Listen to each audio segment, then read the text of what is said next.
আজকের ভিডিওটি আপনার জন্য যারা আমাকে দীর্ঘদিন ধরে ফলো করছেন, ভাবছেন পর্তুগালের ফাইলটা দিবেন, বাট যখন বাংলাদেশের ভিএফএসে সাবমিট করা যাবে তখন।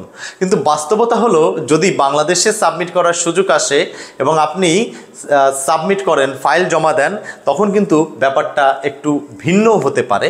এখন ইন্ডিয়াতে আপনি কষ্ট করে যাচ্ছেন, বাট ভিসা পাওয়ার নিশ্চয়তাটা বেশি আছে, কারণ সব কিছু একটা সিজন থাকে। যেমন ক্রোয়েশিয়াতে এখন বাংলাদেশে সাবমিট করা যায়, কিন্তু আমরা রিসেন্টলি যারা সোশ্যাল মিডিয়া ফলো করছেন দেখতে পাবেন বা বুঝতে পারবেন যে ক্রোয়েশিয়াতে এখন আপনি পারমিট বের করা যেমন টাফ হচ্ছে, আপনি পারমিট দিয়ে সাবমিট করলেও আপনার আলটিমেটলি আর ভিসা রেশিওটা গত বছরের মতন থাকছে না।